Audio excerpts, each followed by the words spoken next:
One of my huge takeaways and like big surprises is how good Spencer Schwellenbach has been to start the year. Obviously last year when he came up after skipping AAA, displayed some really big time stuff and some swing and miss stuff. I thought though in year 2, he wouldn't get out to this hot of a start. I mean, really, he's kind of been one of the sole bright spots in Atlanta. Atlanta's been off to a really bad start. That's kind of one of the surprises for me as well. And Spencer has been kind of the ace, and they've needed it. Obviously, like Chris Sale's there, but they did lose Max Fried and Spencer Strider going on the IL and dealing with a couple things, carved out presented a pretty big role for Spencer to be a player if he could live up to that. Through his first 5 starts, he's 1-1. The ERA, though, is 2.56, which is, he's been dazzling with the fastball slider combo. He's got 27 strikeouts in 31 innings and the whip of .92. He's only allowed 1 run in his first 20 innings. That's the 3 starts. And then, just talking about like how he's been able to shut down hitters. Hitters are hitting under 200 against him. And he's not really giving up any free passes. A lot of times when you see young pitchers that are big swing and miss guys, one of the issues are the walks. But for him, he's only got a 4% walk rate. He wasn't a top prospect. He was good last year. He did have a really good spring training. But, this kind of start from him threw me off a little bit. But I always felt like he had the stuff. I didn't know it would be that put together. Of all the rookie pitchers, I thought that Leiter and Kumar Rocker would kind of be top 2 along with Job. And so maybe it's only a surprise because I underrated Spencer before the season. The big question, will it continue? His poise and pinpoint control that he showed so far early are really real. The fact that he's not walking anybody is really real. And because the not walking hitters is down from last year. Obviously, some regression is possible. If he operates at a 2.56, 27 strikeouts for every 30 innings pace the whole rest of the year, you're talking about a Cy Young. Don't know if he can keep that up, but he is cementing himself as a solid 1 or number 2 starter at the top of a rotation that's really going to need him. Number 2 in takeaways or surprises, Kris Bubic has been really good. Really good. Over his first 5 outings, last year he worked exclusively out of the pen, and the ERA was 2.67, which is really good. We'd seen him as a starter before back in 2022, and the ERA was swollen over 5. This year, moving into the rotation, a lot of people wondered would he be able to kind of continue the bullpen stuff, or was he just a bullpen arm through and through? And last year, after posting the 2.67 ERA, this year he's posted a 1.45 ERA, and he's been the best pitcher on a Royals rotation that has pretty good pitching. He's been really talented. Again, 5 outings, he's 2-1 with a 1.45 ERA, and that's over a whopping 31 innings. He's already punched out 33 hitters, and the whip being 1.06 is definitely a positive. To put that into perspective, his ERA is a full 3 runs lower than his pre-2025 career mark. He's been so sharp that through 2 starts, he's allowed just 1 run in 12 innings with 16 Ks. He hasn't looked back since finally Kansas City made him a starter, and he's dominating like an ace at the top of the rotation. And honestly, that's good for Kansas City because right now they can't hit, so they're going to have to be carried by their pitching. Big question is, will it continue? It feels like the breakout's legit so far. His expected metrics like xERA and xWOBA are higher than his current absurd results, so we could see a little bit of a regression. But he's pitching really well, and he's also getting a lot of weaker contact. The exit velo on contact that's made is about 87 miles per hour. Now his walk rate is a little bit up, definitely manageable. But the more his confidence grows, the more I could see this lasting. He will not finish the year with a sub-2 ERA. He's going to be a 3.1 guy or 3.2 guy, which is a massive success considering that before he was moved to the bullpen, he was a 5+ ERA guy. Now, the Angels have been a really fun watch. It's been really fun to see Mike Trout healthy again, and healthy Mike Trout is really good for the sport of baseball. But one of the bright spots on this Angels team so far has been Kyren Paris. It's year 3 for him, but honestly didn't get a ton of run the last 2 years. This is the first time he's kind of been tapped as an everyday player, and he's been really good. 23 years old, infielder slash outfielder. He didn't really do well at all last year. I'll just call it what it is. He was abysmal last year. Only hit 110 in limited action. So this year, off to a pretty nice start so far. I believe he's hitting 242 with an OPS over 800. And like, of the young players, that's absolutely what you'll take. In his first 11 games, he hit 393 in 485 with an 1,000 OPS, 5 home runs, and a triple, plus 4 stolen bases and 8 RBIs. He's kind of slid backwards a little bit since then, but to be honest, like, if he picks it back up again and can work himself out of the slump, I mean, I think the Angels got to be thrilled with kind of the young player that they're getting right now. Paris wasn't really on anybody's breakout list. I mean, I did a video of players that I really liked for this upcoming season, and he was not one of them. But he's been really a pleasant surprise over there in Los Angeles, and we'll see kind of how the rest of the season goes. But they're a lineup that has a lot of pop, and he's definitely helped to that. Will his nice start continue? We'll see. Right now, it's kind of trending downwards. He's got some holes in his swing. He's made some improvements to his swing. There's still some holes in the swing, and there's no way he's going to be able to, you know, keep a 300 WRC plus. But if he can keep his average right there on the 240 range, I think that he'll be a big part of the lineup and make their lineup a lot longer. I don't expect him to continue, but he's swinging really hard. And when you swing hard, you make hard contact. So it's been cool to watch him kind of grow, and we'll see how things go from there. Another takeaway, the Twins. I didn't think that if Carlos Correa and Byron Buxton were healthy, that they would be ice cold, both of them together. And that's exactly what happened. So far, we're now in mid-April. Again, it's a really, really young season, but they're both batting under 170. In the team's first 15 games, they combined to hit just 165 with 2 home runs between them. Now, Carlos Correa in particular is one that I really wanted the Yankees to add this offseason to fill their void at third base, taking him from short to third, you know, hopefully making things a little bit easier on his body, and keeping him healthy and then allowing him to hit for power. But he's been so bad to start the year. I mean, the Twins limped off to a 4-11 start, largely because their offense completely fell off a cliff, and their 2 highest paid hitters were the problem. That's not what you want. Correa is a $200 million man at shortstop, and his OPS is barely above 500. Buxton is usually dynamic power plus speed guy, with a huge upside, and you know, when he puts together good at bats, you see massive bursts of offense, but he's looked very lost at the plate. Each has a 9-figure contract, and yet early on it has looked absolutely awful. If I'm a Minnesota Twins fan, I'm almost pushing panic. Not quite, but I'm getting really close. The big question is, will it continue? They'll probably rebound at some point, but it does look like Carlos Correa, at least, is almost a shell of himself. I thought Nolan Arenado was kind of going to fall off a cliff offensively. Instead, it's been Carlos Correa, and that's been massive for, you know, the Twins and kind of the season that looks like they're going to have. So those two got to turn it around, or else come the deadline, I expect them to be big seller. I don't know if it's a good thing or a bad thing, but Carlos Correa did say that he has kind of been tinkering with his swing a little bit, and it does feel like he's been a little bit lost with the swing. We'll see if it does end up yielding some power, but right now, again, like the 2 guys that make over $100 million for the Minnesota Twins have to play better, or this team is absolutely doomed. This one was a big one for me. The Detroit Tigers' #1 overall picks that everybody in the world were ready to call them both busts, Torkelson and Mize, have been fantastic to start the year. Again, Casey Mize and Spencer Torkelson were both #1 overall picks. Spencer in 2020, Mize in 2018, and they were both on the brink of being labeled busts, but they flipped the script entirely. Torkelson is 25 years old, so that's still really young when it comes to the baseball terms, in terms of like players in the baseball universe. After 3 weeks, he's got 4 home runs and an OPS over 1,000 through the first 14 games. He didn't stop there. Fast forward to April 20th, he had 7 home runs, 21 RBIs on a 289 average, and the OPS still over 1,000. He's looking like the middle of the order slugger that Detroit needed. It was big because Gleyber Torres also got hurt and was out for a little bit, and Torkelson, you know, proved that he could be the steady bat. So on the pitching side, Casey Mize has been absolutely lights out. coming back from surgery. It was a little bit different than the Spencer Torkelson thing, but right now he is 2-1 with a 2.2 ERA and a WHIP under 1.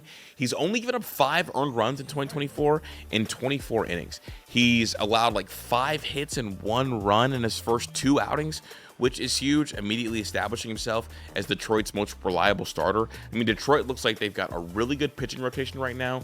Job is coming along, Mize is coming around, and Spencer Torkelson in that lineup hitting really well. I mean, it's a huge, it throws a huge wrench in things because it looks like Detroit is going to be good. It's really surprising because a lot of people gave up on both these guys. Torkelson, despite his being a legend in college, struggled mightily in 2022. The 203 average was concerning, and then in 2023 he got demoted to AAA multiple times. So the Tigers entered 2025 preparing contingency plans at first base, even testing out other prospects at that position because Tork had yet to seize that job. For Casey, his early success is a very nice surprise for those who are really big-time fans of baseball because there was no guarantee he'd ever reclaim his old form pre-injury. I mean, he was middling a 4.36 ERA in 2021. After 2 lost years, it's actually really incredible to see him, come out like this and pound the strike zone. Usually, when guys get hurt, we don't really, we don't see them get back to that form. He's been hot to start the year. They both have, and now it's possible that they both turn the corner. But I'm definitely, being really cautious with my approach with them. Torkelson's underlying metrics absolutely support kind of what we're seeing. He's making far more consistent contact on pitches in the zone, and his swing changes have amplified his timing. I mean, a near 1,000 OPS might settle around like that 850 mark, but it's pretty reasonable he can sustain at least some form of what he's given us now. 30 home runs is not out of the question for him. It's been really cool to get things going. With Casey, the big key is going to be his health. The peripherals aren't really eye-popping. The 6.7 Ks per 9 aren't crazy. He's not suddenly a strikeout machine, which means he's going to rely on his command and kind of the Detroit defense. So for him, it's a lot of health. I'm not expecting a 2.2 ERA from him this year. I think it'll be close to that 3.5 range. And if you are Detroit, the good thing is you don't need an ace and you don't need a 2 either. And him coming along is huge for them. And if they make the playoffs, immediately 4 deep, a dangerous rotation. This one was pretty crazy. Wilder Abreu has been kind of the Red Sox unexpected on-base machine. And he's really kind of been one of their early season MVPs for a Boston team that is I think really dangerous and young and going to figure things out. And I love Christian Campbell, really high on him this year. I think he's had a really good start to the year. But Wilder Abreu has been absolutely fantastic. In 2025, he got off to an absolutely absurd start. In the first 2 weeks, Abreu led all the MLB in the triple slash category with a 483 batting average, of 595 on base percentage, and an 897 slugging through 10 games, which is absurd. I mean, that's good enough for an OPS of 1400. Obviously, those are some video game numbers that he would not keep up, but that's a great, early season stretch to go about. Now, since then, Aaron Judge has, I believe, taken over on all those categories. But again, those are still video game numbers to start the year. He has reached base on almost 60% of his plate appearances in the majors. As of April 7th, those marks were franchise records for a Red Sox player in the first 10 games of a season, with, of course, a minimum of 25 plate appearances. Abreu showed the flair for some of the dramatic as well. I mean, he smashed 2 clutch home runs, including the go-ahead blast on opening day. A week later, he delivered a walk-off hit, off the green monster to seal a win.